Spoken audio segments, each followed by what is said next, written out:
Friends, ನಮಸ್ಕಾರ. ನಾನು ನಿಮ್ಮ ಜ್ಯೋತ್ಸ್ನಾ ಶೆಟ್ಟಿ. ನೀವು ಕೇಳ್ತಾ ಇದ್ದೀರಾ ಅಪ್ಪು ಕನ್ನಡ ರೇಡಿಯೋ 100.9 FM ಅಲ್ಲಿ. ನೀವು www.connectfm.in ಅಲ್ಲಿ ಹೋಗಿ ಕೂಡ ನಮ್ಮ ಕಾರ್ಯಕ್ರಮದ ನೇರ ಪ್ರಸಾರವನ್ನು ಕೇಳಬಹುದು. ಅಥವಾ ನಮ್ಮ ಅಪ್ಪು ರೇಡಿಯೋ ಈ ಒಂದು ಫೇಸ್ಬುಕ್ ಪೇಜ್ಗೆ ಹೋಗಿ ನೀವು ಲೈಕ್ ಮತ್ತೆ ಫಾಲೋ ಮಾಡೋದ್ರಿಂದ ಕೂಡ ನಮ್ಮ ಕಾರ್ಯಕ್ರಮದ ನಿರಂತರ ಅಪ್ಡೇಟ್ಸ್ ನ ಕೂಡ ತಿಳ್ಕೋಬಹುದು ಫ್ರೆಂಡ್ಸ್. ಹಾಗೆ ನಮ್ಮ ಒಂದು ಅಪ್ಲಿಕೇಶನ್ ಕೂಡ ಇದೆ, ಐ ಹಾರ್ಟ್ ಆಪ್ ಅಂತ. ಅದರಲ್ಲಿ ನೀವು ಕನೆಕ್ಟ್ FM 100.9 ಅಂತ ನೀವು ಸರ್ಚ್ ಮಾಡಿದ್ರೆ ಅದರಲ್ಲೂ ಕೂಡ ಲೈವ್ ಸ್ಟ್ರೀಮ್ ಆಗುತ್ತೆ. ಹಾಗೆ ನಮ್ದು ಒಂದು ಇನ್ಸ್ಟಾಗ್ರಾಮ್ ಕೂಡ ಇದೆ, ಅದರಲ್ಲೂ ಕೂಡ ನೀವು ಕನೆಕ್ಟ್ FM ಅಂತ 100.9 ನೀವು ಸರ್ಚ್ ಮಾಡಿದ್ರೆ ಅದರಲ್ಲೂ ಲೈವ್ ಸ್ಟ್ರೀಮ್ ಕೂಡ ಆಗುತ್ತೆ ನಮ್ಮ ಈ ಒಂದು ಕಾರ್ಯಕ್ರಮ. ಸೊ ನಮ್ಮ ಈ ಒಂದು ಕಾರ್ಯಕ್ರಮದ ವಿಶೇಷ ಅತಿಥಿ ಇವತ್ತು ಯಾರಂತ ಹೇಳಿದ್ರೆ ಮಿಸ್ಟರ್ ಸುಂದರ್ ಮತ್ತೆ ಶ್ರೀಮತಿ ವೀಣಾ ಸುಂದರ್ ಅವರಿಬ್ಬರು ಕಲಾವಿದರು. ಹಾಗೆ ಸುಂದರ್ ಅವರು ಬರಹಗಾರರು ಮತ್ತೆ ನಿರ್ದೇಶಕರು, ಮತ್ತು ಅವರ ಧರ್ಮಪತ್ನಿ ಶ್ರೀಮತಿ ವೀಣಾ ಸುಂದರ್ ಕೂಡ ಕಲಾವಿದರು, ನಿರ್ದೇಶಕರು, anchor, dubbing, voice over artist ಅಂದ್ರೆ ಧ್ವನಿ ಕಲಾವಿದರು. ಸೊ ಇವರಿಬ್ಬರಿಗೂ ನಮ್ಮ ಒಂದು ಅಪ್ಪು ಕನ್ನಡ ರೇಡಿಯೋಗೆ ಇವರ ವತಿಯಿಂದ ಋತುಪೂರ್ವಕ ಸುಸ್ವಾಗತ. ತುಂಬಾ ಥ್ಯಾಂಕ್ಸ್. ನೀವು ಮೊದಲನೇದಾಗಿ ನೀವು ಆಸ್ಟ್ರೇಲಿಯಾಗೆ ಬಂದಿದ್ದೀರಾ ಟ್ರಿಪ್ಗೆ. ಅದು ನೀವೊಂದು TP ಕೈಲಾಸಂ ಅವರ ಒಂದು ನಾಟಕನ ನೀವೊಂದು ತಗೊಂಡು. ಸೊ ನಿಮ್ಗೆ ಈ ಒಂದು ಆಸ್ಟ್ರೇಲಿಯಾ ಪ್ರವಾಸ ಹೇಗನ್ಸ್ತಾ ಇದೆ? ಆಸ್ಟ್ರೇಲಿಯಾಗೆ ಮೊದಲನೇ ಬಾರಿ ಬಂದಿದ್ದೀವಿ. ಬಟ್ ಈ ನಾಟಕವನ್ನ ಮತ್ತೆ ಇದರ ಜೊತೆಗೆ ಸುಮಾರಷ್ಟು ನಮ್ಮ ಬೇರೆ ನಾಟಕಗಳನ್ನು ತಗೊಂಡು ನಾವು ಬಹಳಷ್ಟು ವಿದೇಶ ಪ್ರವಾಸಗಳನ್ನ ಮಾಡಿದೀವಿ. ಅಮೆರಿಕ, ಸಿಂಗಪೂರ್, ಮಸ್ಕಟ್ ಈ ಕಡೆಗಳಲ್ಲೆಲ್ಲ ಪ್ರದರ್ಶನ ಮಾಡಿದೀವಿ.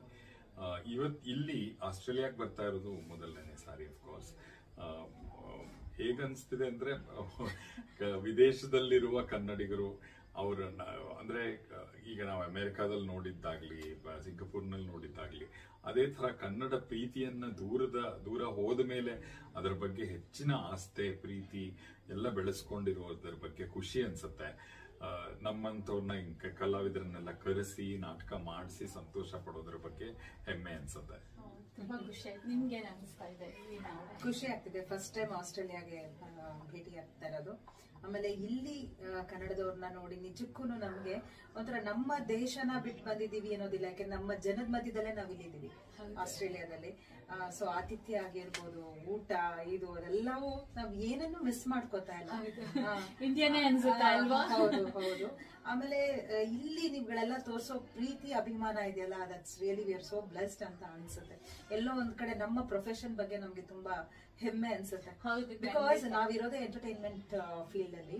ನಾವು ಮಾಡಿರೋ ಕೆಲಸ ಅದು ನಿಮಗೆ ರೀಚ್ ಆಗ್ತಾ ಇದೆ, ಅದು ಪ್ರತಿಕ್ರಿಯೆ ನಮಗೆ ಸಿಗ್ತಾ ಇದೆ ಅಂದಾಗ ನಮಗೆ ತುಂಬಾನೇ ಖುಷಿ ಆಗುತ್ತೆ. ಸೊ ಈಗ ಒಂದು ಜನಗಳು ಒಂದು ಚಪ್ಪಾಳೆ ತಟ್ಟದೆ ನಿಮ್ಗೆ ಒಂದು ಏನು ಅಚೀವ್ ಮಾಡಿದಷ್ಟು ಒಂದು ಖುಷಿ ಆಗುತ್ತೆ. ಯಾಕೆಂದ್ರೆ ಈಗ ಇಲ್ಲಿರೋರೆಲ್ಲ ನಮ್ಮನ್ನ ಹೇಗೆ ಗುರುತಿಸಿದ್ದಾರೆ ಅಂದ್ರೆ ಬರೀ ಟಿವಿ ಧಾರಾವಾಹಿಗಳಲ್ಲಿ ನೋಡಿರ್ತಾರೆ ಅಥವಾ ನಮ್ಮನ್ನ ಸಿನಿಮಾದಲ್ಲಿ ನೋಡಿರ್ತಾರೆ. ಸೊ ನಾವು ಮನೆಗೂ ಹೋಗಿರೋದ್ರಿಂದ ಒಂಥರ ನಮ್ ಬಗ್ಗೆ ಅವ್ರಿಗೆ ನಮಗ್ ಗೊತ್ತು ಅನ್ನೋದೊಂದು ಇರುತ್ತೆ. ನಮ್ಮನ್ನ ಪ್ರತಿದಿನ ಧಾರಾವಾಹಿಗಳೆಲ್ಲ ನೋಡಿರ್ತಾರಲ್ಲ. ಬಟ್ ಇಲ್ಲಿ ನಾವು ಒಂದು ಸ್ಟೇಜ್ ಪರ್ಫಾರ್ಮೆನ್ಸ್ ಅಂತ ಮಾಡಿದಾಗ ಅವ್ರ ಎದುರಿಗೇನೆ ನಾವು ಅಭಿನಯಿಸ್ತಾ ಇರ್ತೀವಿ. ಸೊ ಅಲ್ಲಿ ಏನೇ ತಪ್ಪುಗಳಾಗ್ಬೋದು, ಏನೇ ಒಂದಾಗಿ ಅದು ಲೈವ್ ಇಂಟ್ರಾಕ್ಷನ್ಸ್ ಇರುತ್ತೆ. ಸೊ ಆ ಎಕ್ಸ್ಪೀರಿಯನ್ಸ್ ಇಟ್ಸ್ ವೆರಿ ಡಿಫ್ರೆಂಟ್. ಹಾಗಾಗಿ ಬಹುಶಃ ಆಸ್ಟ್ರೇಲಿಯಾ ಇಲ್ಲಿ ಕನ್ನಡಿಗರಿಗೆ ಅದು ಆ ಒಂದು ಖುಷಿ ತಂದ್ಕೊಡ್ತು. ಯಾಕಂದ್ರೆ ನಮ್ಮನ್ನೆಲ್ಲ ಬರೀ ಟಿವಿನಲ್ಲಿ ಅಷ್ಟೇ ನೋಡ್ತಿದ್ರಲ್ವಾ. ಇಲ್ಲಿ ನಮ್ಮನ್ನ ನೇರವಾಗಿ ನೋಡಿ ನಾವು ಹೆಂಗ್ ಮಾತಾಡ್ತೀವಿ, ನಾವ್ ಹೆಂಗ್ ಆಕ್ಟ್ ಮಾಡ್ತೀವಿ, ಅದರ್ವೈಸ್ ಆಫ್ ದ ಸ್ಟೇಜ್ ನಾವ್ ಹೇಗಿರ್ತೀವಿ ಅನ್ನೋದನ್ನೆಲ್ಲ ನೇರವಾಗಿ ನೋಡಿದ್ರಲ್ಲ, ಅದು ಒಂಥರ ಆ ಖುಷಿ ನಮಗ್ ನೋಡಿದ್ದು. ಹೌದು, ಸಿನಿಮಾಕ್ಕೂ ನೇರವಾಗಿ ನಾಟಕ ನೋಡೋದಕ್ಕೂ ಒಂದು ಅನ್ಫಿಲ್ಟರ್ಡ್ ಇರುತ್ತೆ, ಒಂದು ಕಂಟಿನ್ಯೂಸ್ ಆಕ್ಟ್ ಇರುತ್ತೆ. ನಿಮ್ಗೆ ಎಲ್ಲೂ ಒಂದು ಸ್ಟಾಪ್ ಇರೋದಿಲ್ಲ. ಕಂಟಿನ್ಯೂಸ್ ಆಗಿ ನೀವು ಡೈಲಾಗ್ ಡೆಲಿವರಿ ಮಾಡ್ತಾ ಇರ್ಬೇಕು, ಆಕ್ಟಿಂಗ್ ಮಾಡ್ತಾ ಇರ್ಬೇಕು. ಸೊ ಒಂದು ಜನಗಳನ್ನ ಒಂದು ಹಿಡಿದಿಟ್ಕೊಂಡಿರುತ್ತೆ, ಸಿನಿಮಾನು ಹಿಡಿದಿಟ್ಕೊಂಡಿರುತ್ತೆ. ಇದೊಂಥರ ಲೈವ್ ಆಗಿ ನೋಡೋದ್ರಿಂದ ಜನಗಳು ತುಂಬಾ ಚೆನ್ನಾಗಿ ಒಂದು ಅಟ್ಯಾಚ್ಮೆಂಟ್ ಎಲ್ಲ ಇರುತ್ತೆ. ತುಂಬಾ ಖುಷಿ ಆಯ್ತು. ಹಾಗೆ ನೀವು ನಮ್ಮ ಒಂದು ಕನ್ನಡ ರೇಡಿಯೋ, ಅಪ್ಪು ಕನ್ನಡ ರೇಡಿಯೋಗೆ ನೀವು ಒಂದು ಇಂಟ್ರೂ ಮಾಡ್ತಾ ಇರೋದು ಕನ್ನಡದಲ್ಲಿ, ನಿಮ್ಗೆ ಏನ್ ಅನ್ಸ್ತಾ ಇದೆ? ಮೊದಲನೇದಾಗಿ ಅಪ್ಪು ಅಂದಾಗ್ಲೇನೆ ಒಂದು ಆತ್ಮೀಯತೆ ಬೆಳೆಯುತ್ತೆ, ಅದು ಎಲ್ರಿಗೂ ಅಷ್ಟೇ. ಸೊ ಖುಷಿ ಆಗ್ತಿದೆ ನಿಮ್ಮ ಪರಿಚಯ ಆಗಿದ್ದಾಗ್ಲಿ. ಇಲ್ಲಿ ಎಷ್ಟೋ ಜನ ನಮ್ಮ ನಾಟಕ ನೋಡಕ್ ಆಗದೆ ಇರೋರ್ಗೆ ಅಟ್ಲೀಸ್ಟ್ ನಮ್ಮ ಧ್ವನಿ ಮುಖಾಂತರ ನಮ್ಮ ಮಾತುಗಳನ್ನ ಕೇಳಿ ಅವ್ರಿಗೆ ಅನ್ಸಿರುತ್ತೆ ಹೋಗ್ಬೇಕಾಗಿತ್ತೇನೋ ಅನ್ನೋದೊಂದು ಇರುತ್ತೆ. ನಾನು ನೋಡ್ದೆ ಲೈವ್ ಆಗಿ ನಿಮ್ಮ ಒಂದು ಸಾವಿತ್ರಿಯ ತುಂಬಾನೇ ಚೆನ್ನಾಗಿರುತ್ತೆ. ಹೌದು, ತುಂಬಾ ಚೆನ್ನಾಗಿತ್ತು. ನಿಮ್ಮ ಆಕ್ಟಿಂಗ್ ಕೂಡ ಬೋರೇಗೌಡ ವೈಫ್ ಅದನ್ನು ತುಂಬಾ ಚೆನ್ನಾಗಿ ಇಬ್ರು ಬಹಳ ಚೆನ್ನಾಗಿ ಸೊಗಸಾಗಿ ತುಂಬಾ ಚೆನ್ನಾಗಿ ಮಾಡಿದ್ರಿ. ಅಂದ್ರೆ ಯಾಕಂದ್ರೆ ಒಂದು ಹುಡುಗ ಒಂದು ಹುಡುಗಿ ಪಾತ್ರ ಮಾಡೋದಕ್ಕೂ ಒಂದು ಚಿಕ್ಕ ಮಕ್ಕಳು ಪಾತ್ರ ಮಾಡೋದಕ್ಕೂ ಆ ಪಾತ್ರದಲ್ಲಿ ಹೋಗೋದಕ್ಕೂ ಬಹಳ ವ್ಯತ್ಯಾಸಗಳಿರುತ್ತೆ ಅಲ್ವಾ. Need lot of experience.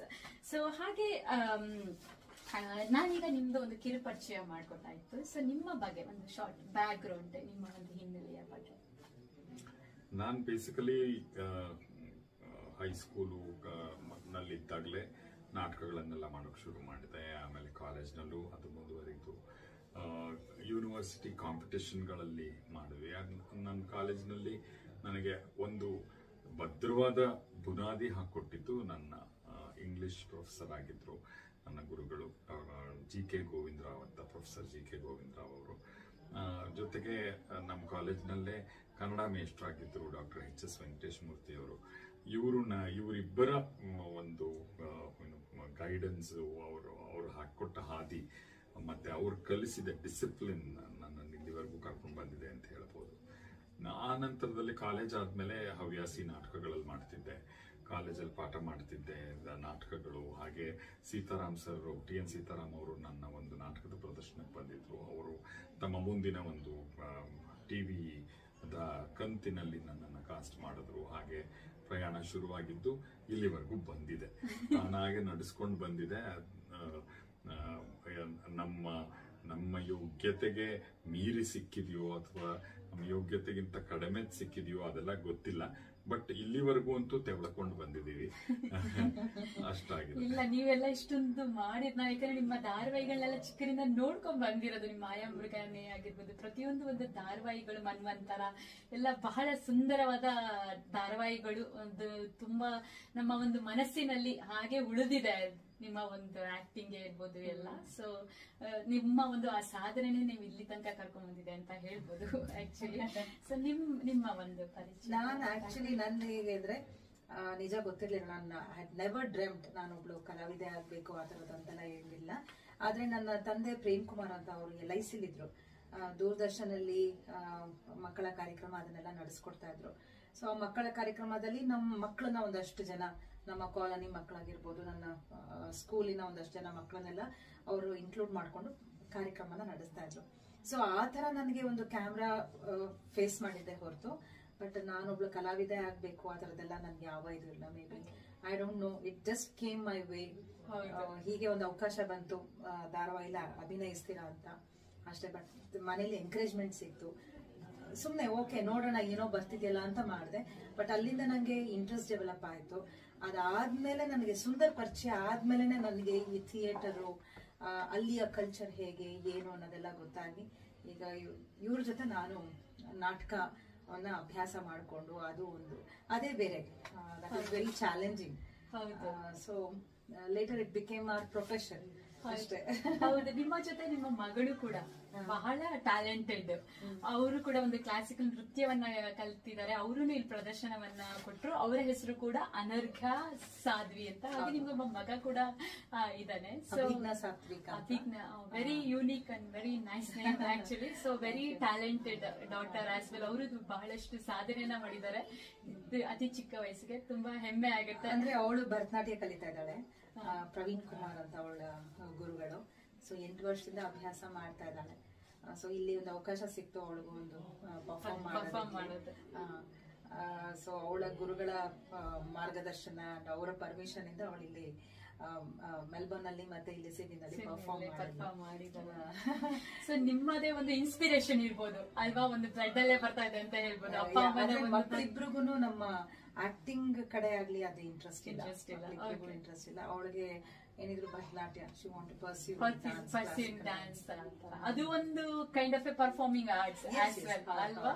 So ಖುಷಿ ಆಗುತ್ತೆ ನಿಮ್ಮ ಮಕ್ಕಳನ್ನ ಹಾದಿಯಲ್ಲಿ ಹೋಗೋದು. ಸೊ ಈ ತಾನೇ ಸುಂದರ್ ಅವರು ಮತ್ತೆ ಶ್ರೀಮತಿ ವೀಣಾ ಸುಂದರ್ ಅವರು ಅವರ ಒಂದು ಬ್ಯಾಕ್ ಗ್ರೌಂಡ್ ಹಿನ್ನೆಲೆಯ ಪರಿಚಯ ಮಾಡಿಕೊಟ್ರು. ನಾನು ಅದ್ರ ಬಗ್ಗೆನೇ ಸ್ವಲ್ಪ ಮಾತಾಡ್ತೀನಿ. ಸುಂದರ್ ಅವರು ತುಂಬಾ ಚಿಕ್ಕ ವಯಸ್ಸಿನಿಂದಲೇ ಅವ್ರಿಗೆ ನಟನೆಯ ಬಗ್ಗೆ ತುಂಬಾ ಒಲವು, ಆಸಕ್ತಿ ಇತ್ತು.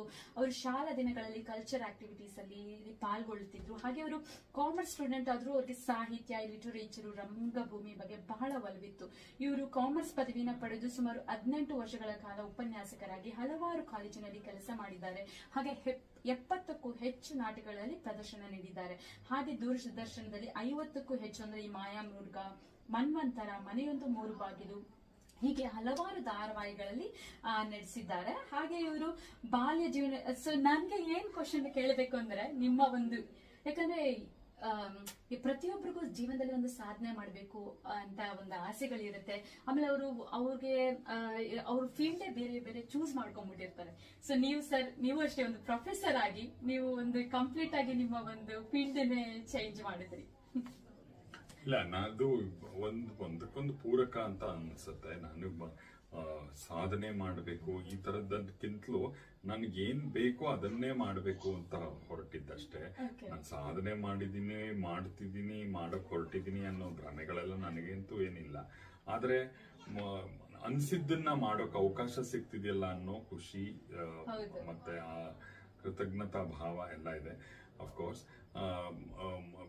ನಾನು ಲೆಕ್ಚರರ್ ಆಗಬೇಕು ಅಂತ ಅನ್ಕೊಂಡಿದ್ದು ಆ ಕಾರಣಕ್ಕೆನೆ. ಅಂದ್ರೆ ಸಮಯ ಸಿಗತ್ತೆ ಎಲ್ಲದಕ್ಕೂ ಅಂತ. ಅದೇ ಹೇಳದ್ನಲ್ಲ, ನನಗೆ ನನ್ನ ಟೀಚರ್ಸೇ ಆದರ್ಶ ಆಗಿದ್ರು. ಅವರು ರಂಗಭೂಮಿಲಿ ತೊಡಗಿಸ್ಕೊಂಡಿದ್ರು, ಲೆಕ್ಚರರ್ ಆಗಿದ್ರು. ಸೊ ಅದು ಒಂದು ಸಾರ್ಥಕ ಲೈಫ್ ಆಗತ್ತೆ, ಒಂದು ಬ್ಯೂಟಿಫುಲ್ ಲೈಫ್ ಆಗತ್ತೆ ಅನ್ನುವ ಕಾರಣಕ್ಕೆ ಅದನ್ನ ಮಾಡ್ಕೊಳ್ಬೇಕು ಅಂತಿದ್ದೆ. ಬಟ್ ಅನ್ಫಾರ್ಚುನೇಟ್ಲಿ ನಾನು ಲೆಕ್ಚರರ್ ಆಗಿ ಮುಂದುವರಿಯೋದಕ್ಕಾಗ್ಲಿಲ್ಲ. ಈಗ ದೊಡ್ಡ ಬ್ರೇಕ್ ತಗೊಂಡಿದ್ದೆ, ಆಯ್ತು ಆಲ್ರೆಡಿ 10 ವರ್ಷ ಆಯ್ತು. ಮೇ ಬಿ ಮುಂದೆ ಅವಕಾಶ ಸಿಕ್ಕರೆ ಮತ್ತೆ ನಾನು ಟೀಚರ್ ಆಗೋಕೆ ಇಷ್ಟಪಡ್ತೀನಿ. ಸೊ ಒಂಥರ ನಿಮ್ ಪ್ಯಾಷನ್ ಪ್ರೊಫೆಷನ್ ಎರಡೂ ನೀವು ಒಂದು ಕಂಟಿನ್ಯೂ ಮಾಡ್ಕೊಂಡು ಹೋಗ್ಬೋದು.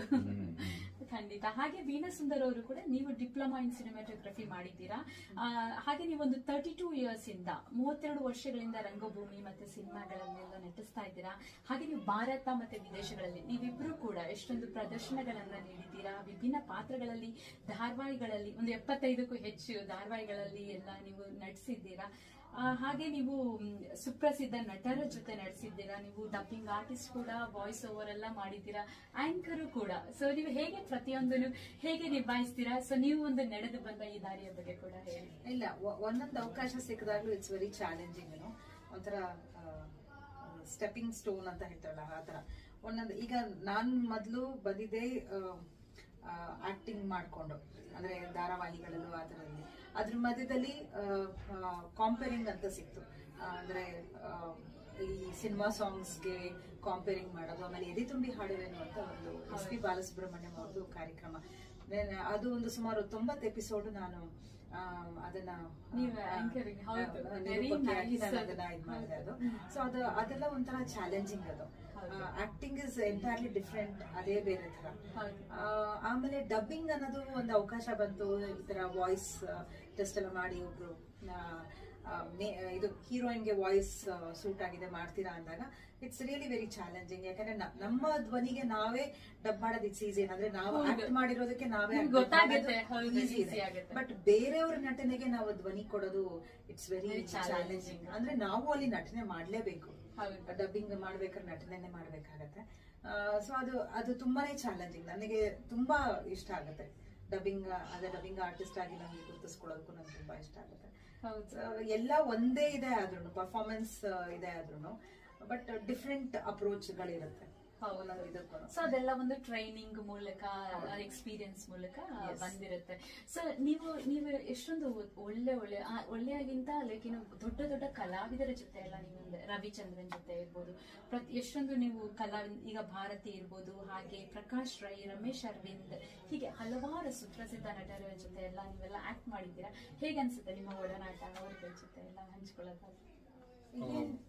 ಅದು ಒಂಥರ ನಮ್ಗೆ ಸ್ಕೂಲ್ ತರ. ಒಬ್ಬೊಬ್ರು ನಮ್ಗೆ ಸೀನಿಯರ್ ಆರ್ಟಿಸ್ಟ್ ಗಳು ಸಿಕ್ಕದಾಗ್ಲೂ ಅವರಿಂದ ನಾವು ಕಲಿಯೋದು ತುಂಬಾ ಇರುತ್ತೆ. ಇವಾಗ ನಾನು ರೀಸೆಂಟ್ ಆಗಿ ಜಗ್ಗೇಶ್ ಅವ್ರ ಜೊತೆ ತೋತಾಪುರಿ ಅನ್ನೋ ಒಂದು ಸಿನಿಮಾದಲ್ಲಿ ಕಾಣಿಸ್ಕೊಂಡೆ. ಪ್ರಕಾಶ್ ರಾಯ್ ಅವ್ರ ಜೊತೆ ಇಟ್ಸ್ ವಂಡರ್ಫುಲ್ ಎಕ್ಸ್ಪೀರಿಯನ್ಸ್. ಅವ್ರದ್ದು 3-4 ಪ್ರೊಡಕ್ಷನ್ ಆಕ್ಟ್ ಮಾಡಿದೀನಿ ಅಂಡ್ ಅವ್ರ ಜೊತೆಲಿ ಅವ್ರ ಪ್ರೊಡಕ್ಷನ್ ಅಲ್ಲಿ. ಸೊ ಅದೆಲ್ಲ ಒಂದು ಇನ್ ಬಿಟ್ವೀನ್ ನಮ್ಮ ವರ್ಕ್ ಮಧ್ಯದಲ್ಲಿ ಅವ್ರ ಎಕ್ಸ್ಪೀರಿಯನ್ಸ್ ಗಳು ಹೇಳೋದು, ಆ ಒಡನಾಟ ಇಸ್ ವೆರಿ ಇಂಟ್ರೆಸ್ಟಿಂಗ್. ಅವ್ರ ಎಕ್ಸ್ಪೀರಿಯನ್ಸ್ ಗಳನ್ನೆಲ್ಲ ಕೇಳೋದಕ್ಕೆ ಚೆನ್ನಾಗಿರುತ್ತೆ. ಒಂಥರ ಖುಷಿ ಆಗುತ್ತಲ್ಲ, ಒಂದು ಅಷ್ಟು ದೊಡ್ಡ ದೊಡ್ಡ ಕಲಾವಿದರ ಜೊತೆ ಎಲ್ಲ ಒಂದು ಆಕ್ಟ್ ಮಾಡಿ ಅವರಿಂದ ನೀವು ಎಷ್ಟೊಂದು ತಿಳ್ಕೊಂಡು ತುಂಬಾ ಇನ್ಸ್ಪೈರ್ ಆಗ್ತೀವಿ, ತುಂಬಾ ಕಲಿಯೋದಿರುತ್ತೆ. ಹೌದು. ಹಾಗೆ ಒಂದು ದೊಡ್ಡ ದೊಡ್ಡ ನಿರ್ದೇಶಕರ ಜೊತೆಯನ್ನು ಕೂಡ ನೀವು ಕೆಲಸ ಮಾಡಿದ್ರೆ, TS ನಾಗಾಭರಣ, TN ಸೀತಾರಾಮನ್, ಶೇಷಾದ್ರಿ, ಹಾಗೆ ನೀವು ಸರ್ ಅವ್ರ ಜೊತೆ ಎಲ್ಲ ಕೆಲಸ ಮಾಡಿದ್ದೀರಾ, ಹೇಗೆ ಅನ್ಸುತ್ತೆ ನಿಮ್ಗೆ? ಒಳ್ಳೆಯ ತಂಡದ ಒಳ್ಳೆಯ ಕೆಲಸಗಳನ್ನ ಒಳ್ಳೆ ರೀತಿಯಲ್ಲಿ ಮಾಡೋದು ಯಾವತ್ತಿಗೂ ಒಂದು ಖುಷಿಯ ಸಂಗತಿ ಮತ್ತೆ ಅದೃಷ್ಟದ ಸಂಗತಿ. ಎಷ್ಟೋ ಸರ್ತಿ ಅನ್ಸುತ್ತೆ, ಅಯ್ಯೋ ಆ ಪಾತ್ರ ನಾನು ಮಾಡಬಹುದಾಗಿತ್ತು, ಆ ಪಾತ್ರ ನಾನ್ ಮಾಡಬೇಕಿತ್ತು, ಆ ತರದ ಪರಿಪೂರ್ಣ ಆಗದೇ ಇರುವ ಆಸೆಗಳು ಎಷ್ಟೋ ಇರುತ್ತೆ. ಆದ್ರೆ ಕೈಗೆ ಸಿಕ್ಕಿದ್ದು ಅಥವಾ ನಮ್ಮ ಪಾಲಿಗೆ ಬಂದಿದ್ದನ್ನು ಅಷ್ಟೇ ಶ್ರದ್ಧೆಯಿಂದ ಅಚ್ಚುಕಟ್ಟಾಗಿ ಮಾಡೋದು ಕೂಡ ನಮ್ಮ ಕರ್ತವ್ಯ ಆಗುತ್ತೆ. ಸೊ ಆ ದೃಷ್ಟಿಯಿಂದ ನಾವು ಮಾಡಿರೋ ಪಾತ್ರಗಳನ್ನೆಲ್ಲ ನಾನು ಎಂಜಾಯ್ ಮಾಡಿದ್ದೀನಿ. ನನ್ನ ನಿರ್ದೇಶಕರುಗಳು ಅಂತಂದ್ರೆ ನಾನು TN ಸೀತಾರಾಮ್ ಅವರಿಂದ ಹಿಡಿದು ಸುಮನ ಕಿತ್ತೂರು, ಇತ್ತೀಚೆಗೆ ಸುಕೇಶ್ ಶೆಟ್ಟಿ ಅಂತ ಹೊಸಬರು, ಇವರೆಲ್ಲರೂ ನನಗೆ ಬಹಳ ಒಳ್ಳೆ ಪಾತ್ರಗಳನ್ನ ಕೊಟ್ಟು ಪೋಷಿಸಿದ್ರು. ಅದರ ಬಗ್ಗೆ ಬಹಳ ಖುಷಿ ಅನ್ಸುತ್ತೆ. ಪ್ರತಿ ಪಾತ್ರನೂ ಹೊಸದಾಗಿರ್ಬೇಕು, ಬೇರೆ ತರ ಇರ್ಬೇಕು ಅಂತಲೇ any actor will want. So ಆ ದೃಷ್ಟಿಯಿಂದ ನನಗೆ ಸಾಕಷ್ಟು ಅಂಥವೇ ಅವಕಾಶಗಳು ಸಿಕ್ಕಿವೆ. ಯಾವುದೇ ಒಂದೇ ತರದ ಪಾತ್ರಗಳಿಗೆ ಬ್ರ್ಯಾಂಡ್ ಆಗದೆ ಆ ತರದ ಪಾತ್ರಗಳು ಸಿಕ್ಕಿದೆ ಅಂತ.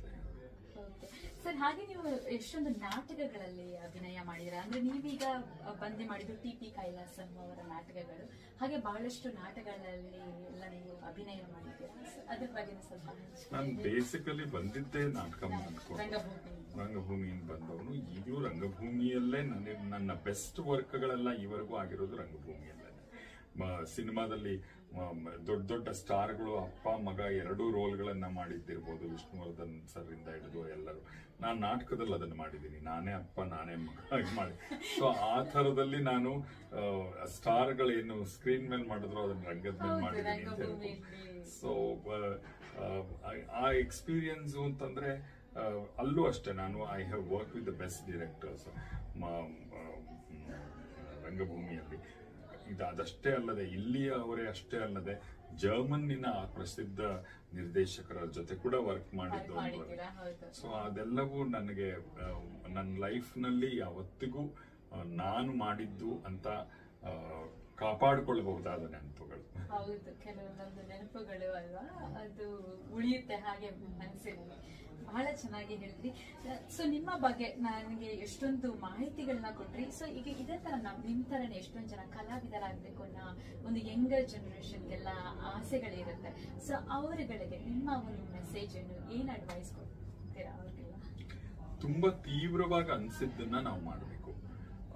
ಆ ಅನಿಸಿಕೆ ಯಾಕೆ ಅನ್ನೋದನ್ನ ನಾವು ತುಂಬಾ ಆಬ್ಜೆಕ್ಟಿವ್ ಆಗಿ ಪ್ರಶ್ನಿಸ್ಕೊಳ್ಬೇಕು, ಅದಕ್ಕೆ ಉತ್ತರ ಕಟ್ಕೊಳ್ಬೇಕು.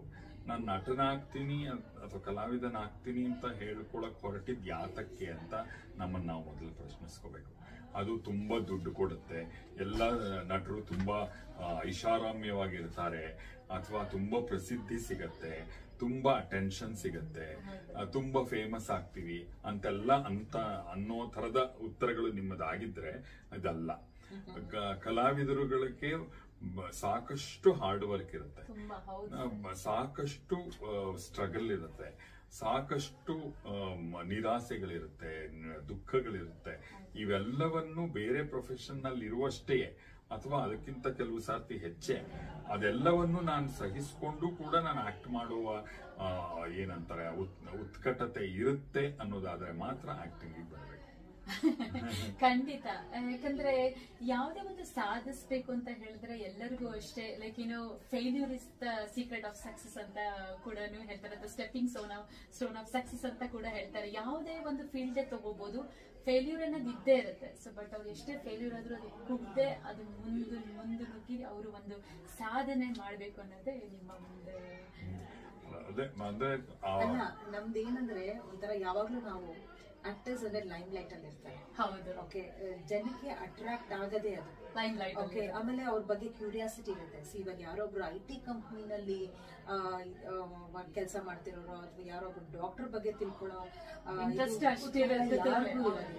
ಅದೇ ಒಬ್ಬ ಆಕ್ಟರ್ ಬಗ್ಗೆ ಎಲ್ಲವನ್ನೂ ತಿಳ್ಕೊಳ್ಳೋ ಕುತೂಹಲ ಇರುತ್ತೆ. ಅಂದ್ರೆ ನಾವೇನೋ ಬೇರೆ ತರನೇ ನಾವು ಜೀವನ ನಡೆಸ್ತೀವಿ, ನಾವಿರೋದೇ ಬೇರೆ ತರ ಅಂತ ಅನ್ಕೊಂಡಿರ್ತಾರೆ. ಬಟ್ ಹೀರೋ ಸ್ಕ್ರೀನ್ ಅಲ್ಲಿ ಮಾತ್ರ, ಹೀರೋಯಿನ್ ಸ್ಕ್ರೀನ್ ಮೇಲೆ ಮಾತ್ರ, ಬಟ್ ಅದ್ರ ಹಿಂದೆ ಎಲ್ಲಾರು ಒಂದೇನೆ. ಅಂಡ್ ಆ ಒಂದು ಫ್ಯಾಂಟಸಿ ಲೋಕದಲ್ಲೇ ನಾವ್ ಇರ್ತೀವಿ ಅಂತ ಅನ್ನೋ ಕಲ್ಪನೆ ಇಟ್ಕೊಂಡು ಇಟ್ಸ್ ನೈಸ್ ಯಾವಾಗ್ಲೂ ನಮ್ ಲೈಮ್ ಲೈಟ್ ಅಲ್ಲಿ ಇರ್ಬೋದು ಅನ್ನೋದಾದ್ರೆ ಖಂಡಿತ ಇಲ್ಲ, ಅದೊಂದು ದೊಡ್ಡ ದುರಂತನೇ ಅದು. ಓಕೆ, ಸೊ ಆದ್ರೆ ಯಾರು ಈಗ ನಾನು ಈ ತರ ದೊಡ್ಡ ಹೀರೋ ಆಗ್ಬೇಕು, ಸ್ಟಾರ್ ಆಗ್ಬೇಕು, ಹೇಳಿರ್ತಾರೆ ಇಟ್ಸ್ ವೆರಿ ಈಸಿ. ಏನಂತ ಆಕ್ಟಿಂಗ್ ಏನು, ನಾವು ರೀಲ್ಸ್ ಗಳು ಮಾಡ್ತೀವಿ ಇನ್ಸ್ಟಾದಲ್ಲಿ, ಅಷ್ಟು ಪೋಸ್ಟ್ ಗಳೆಲ್ಲ ಇದ್ ಮಾಡ್ತೀವಿ, ಎಷ್ಟು ಈಸಿ ಅಂತ. ಬಟ್ ಬಂದು ನೀವು ಒಂದು ಪಾತ್ರಕ್ಕೆ ಪರಕಾಯ ಪ್ರವೇಶ ಅದು ಮಾಡಿದಾಗ ಅವಾಗ್ಲೇ ಗೊತ್ತಾಗುತ್ತೆ. ಸೊ ನಟನೆ ಅನ್ನೋದು ಎಲ್ರೂ ಮಾಡಕ್ ಆಗಲ್ಲ, ಆ ಒಂದು ಇದಿರ್ಲೇಬೇಕು. ಏನಂದ್ರೆ ಅದೃಷ್ಟನೋ ಅದೇ ಹೇಳದಷ್ಟೇ, ಆ ಒಂದು ಕಲಾದೇವತೆಯ ಆಶೀರ್ವಾದ ಇದ್ರೆ ಮಾತ್ರ ಯು ಕ್ಯಾನ್ ಬಿ. ಇನ್ನೊಂದು ಭ್ರಮೆ ಇರುತ್ತೆ, ನಾನು ತುಂಬಾ ಚೆನ್ನಾಗಿದ್ದೀನಿ ಹಾಗಾಗಿ ನಾನು ಆಕ್ಟರ್ ಆಗ್ಬೋದು, ಆಕ್ಟ್ರೆಸ್ ಆಗ್ಬೋದು ಅಂತ. ಚೆನ್ನಾಗಿರೋದು ಒಂದು ಕ್ರೈಟೀರಿಯಾನೇ ಅಲ್ಲ. ಚೆನ್ನಾಗಿರೋದು, ಚೆನ್ನಾಗಿಲ್ದೇ ಇರೋದು ಎಲ್ಲವೂ ನಾವು ಅದನ್ನ ಹೇಗ್ ತೂಗಿಸ್ಕೊಂಡು ಹೋಗ್ತೀವಿ. ಆಕ್ಟರ್ ಆಗಿ ನಾವು ಎಷ್ಟು ಒಳ್ಳೆ ಅಂದ್ರೆ ಬೆಟರ್ ಆಕ್ಟ್ ಮಾಡ್ತೀವಿ, ಎಷ್ಟು ಒಳ್ಳೆ ಕೆಲಸ ಮಾಡ್ತೀವಿ ಅನ್ನೋದರ ಮೇಲೆ ಮಾತ್ರ ನಿಂತಿರುತ್ತೆ. ಇಲ್ಲದೆ ಇದ್ರೆ ಎಷ್ಟೋ ಹೀರೋಗಳು ಆ ತರದ ರೂಪ, ಆ ತರದ ಮುಖ ಇಟ್ಕೊಂಡು ಹೀರೋಗಳೇ ಆಗಕ್ಕಾಗ್ತಿರ್ಲಿಲ್ಲ, ಹೀರೋಯಿನ್ಗಳೇ ಆಗಕ್ಕಾಗ್ತಿರ್ಲಿಲ್ಲ. ಆಗಿದ್ದಾರೆ ಸ್ಯಾಕ್ರಿಫೈಸ್ ಗಿಂತಲೂ ಅವರು ಏನ್ ಕೆಲಸ ಮಾಡ್ತಾರೋ ಅದ್ರಲ್ಲಿ they have to be the best ಅಷ್ಟೇ. ಅದು they don't have to be look best. ಅಂದ್ರೆ they think that it's only glamour ಅಂತ. ಖಂಡಿತ ಗ್ಲಾಮರ್ ಅಲ್ಲ, ಇದು ಅಲ್ವೇ ಅಲ್ಲ. ಗ್ಲಾಮರ್ ಲೋಕ ಅಲ್ವಾ, ಅವ್ರಿಗೆ ಗ್ಲಾಮರ್ ಅದಕ್ಕಿಂತ ಹೆಚ್ಚಿರುತ್ತೆ ಅಂತ. ತುಂಬಾ ಒಳ್ಳೆಯ ಮಾಹಿತಿ ಕೊಟ್ರಿ. ಯಂಗ್ ಜನರೇಷನ್ಗೆ ಇದ್ರೆಲ್ಲ ಆಕ್ಟರ್ ಆಗ್ಬೇಕು, ಆಕ್ಟ್ರೆಸ್ ಆಗ್ಬೇಕು, ಕೈಲೂ ಕ್ಯಾಮ್ರಾಗಳಿದೆ. ಹೌದು. Okay, so they think that it's very easy to ಈ ರೀಲ್ಸ್ ಗಳು ಮಾಡ್ಕೊಂಡು ಈ ತರದೆಲ್ಲ ತುಂಬಾ ಕರೋಕಿ ಹಾಕೊಂಡು ಕರೋಕಿ ಹಾಡ್ದವರೆಲ್ಲ ಹಾಡುಗಾರ ಆಗಕ್ ಸಾಧ್ಯ ಇಲ್ಲ. ಸೊ ಅದನ್ನ ಹೇಳಿದ, ಅದಕ್ಕೆ ಆದಂತ ಒಂದು ಸಾಧನೆ ಮಾಡ್ಲೇಬೇಕಾಗತ್ತೆ.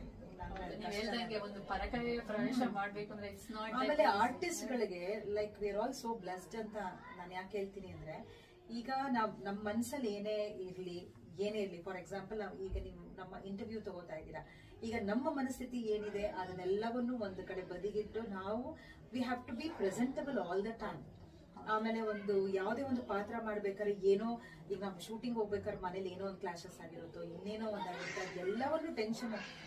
ಬೇರೆ ಚಾನಲ್ ಅಲ್ಲಿ ಓಡ್ತಾ ಇದ್ರು ನಾವು ಇಲ್ಲಿ ಏನ್ ಪಾತ್ರ ಮಾಡ್ಬೇಕು ಅನ್ನೋದಿರ್ತಲ್ಲ, ಅಲ್ಲಿ ಒಂಥರ ಸ್ಪ್ಲಿಟ್ ಪರ್ಸನಾಲಿಟಿ ಯಾವಾಗಲೂ very difficult.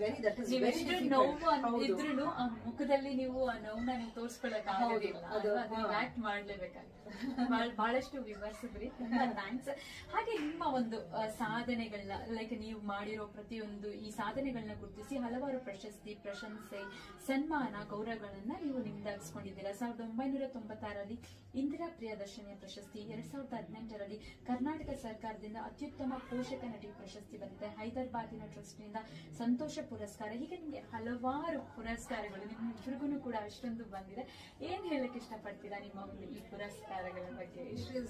What's the secret behind? ಪುರಸ್ಕಾರ ಅನ್ನೋದು ಒಂದು ರೆಕಗ್ನಿಷನ್, ಬಟ್ ಯಾವುದೇ ಒಂದು ಪುರಸ್ಕಾರ ಆಗಿರ್ಲಿ ಅದೆಲ್ಲವನ್ನು ಮೀರಿ ನಮ್ಗೆ ಇಲ್ಲಿ ಲೈವ್ ಆಗಿ ಸಿಗುತ್ತೆ ನೋಡಿ. ಜನರು ನಮ್ಮನ್ನ ಗುರುತಿಸಿ ಮಾತಾಡಿಸ್ತಾರಲ್ಲ. ಇವಾಗ ನೀವ್ ಹೇಳಿದ್ರಿ ಮಾಯಾಮೃಗ ಆಗಿರ್ಲಿ, ಮನ್ವಂತರ, ಇದೆಲ್ಲ 25 ವರ್ಷದ ಹಿಂದೆ ಬಂದಂತ ಧಾರಾವಾಹಿಗಳು. ಸೊ ಅಲ್ಲಿ ನಾವ್ ಯಾವ್ದೋ ಒಂದು ಪಾತ್ರವನ್ನ, ನಮ್ಮ ಆ ಪಾತ್ರಧಾರಿಯ ಹೆಸರನ್ನ ಇಟ್ಕೊಂಡು ನೀವು ನಮ್ಮನ್ನ ಗುರುತಿಸಿ ಮಾತಾಡಿಸ್ತಿರಲ್ಲ. ಸೊ ಇದೇ ನಮ್ಗೆ ದೊಡ್ಡ ಅವಾರ್ಡ್ ಅಂತ ನಾವು ಹೇಳ್ಬೋದು. ಬಟ್ ಅಫ್ಕೋರ್ಸ್ ನಾವ್ ಏನೇ ಒಂದು ಕೆಲಸ ಮಾಡಿದಾಗ ಒಂದು ರೆಕಗ್ನಿಷನ್ ಅನ್ನೋದು ಬೇಕಾಗೇ ಆಗುತ್ತೆ.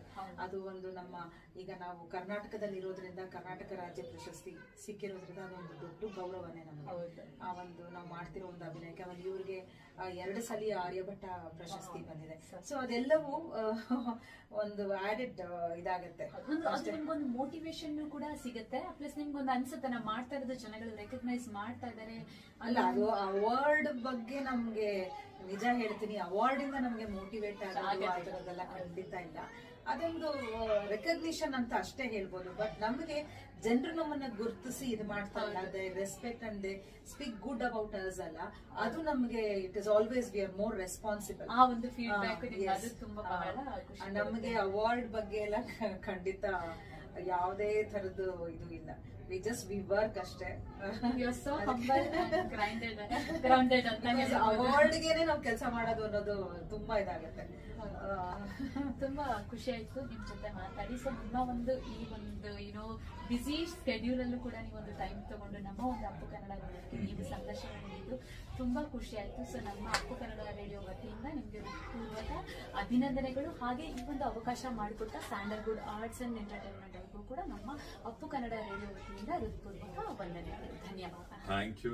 ಈ ಮೂಲಕ ಅಪ್ಪು ರೇಡಿಯೋ ಮೂಲಕ ನಾವು ಆಸ್ಟ್ರೇಲಿಯಾದ ಜನರಿಗೆ, ಆಸ್ಟ್ರೇಲಿಯಾದ ಕನ್ನಡಿಗರಿಗೆ ಬಹಳ ಧನ್ಯತೆಯನ್ನ, ನಮ್ಮ ಧನ್ಯವಾದಗಳನ್ನ ತಿಳಿಸೋಕೆ ಇಷ್ಟಪಡ್ತೀವಿ. ಇದ್ರ ಮೂಲಕ ನಾವು ನಿಮ್ಮನ್ನ ರೀಚ್ ಆಗೋಕೆ ಸಾಧ್ಯ ಆಯ್ತು. ಇಲ್ಲಿ ನಾಟಕ ಮಾಡೋಕೆ ಅಂತ ಬಂದು ನಿಮ್ಮನ್ನೆಲ್ಲ ಭೇಟಿ ಮಾಡೋಕೆ ಸಾಧ್ಯ ಆಯ್ತು. ಮುಂದೆ ಕೂಡ ಇಂಥ ಅವಕಾಶಗಳಿಗೆ, ಇಂಥ ಭೇಟಿಗಳಿಗೆ ನಾವು ಎದುರು ನೋಡ್ತಿರ್ತೀವಿ. ಇದನ್ನ ಸಾಧ್ಯವಾಗಿಸಿದ್ದು Sandalwood Arts and Culture Academy ಅವರಿಗೂ ಕೂಡ ಧನ್ಯವಾದಗಳು. ಮತ್ತೆ ಆಸ್ಟ್ರೇಲಿಯಾದಲ್ಲೇ ಭೇಟಿಯಾಗೋಣ.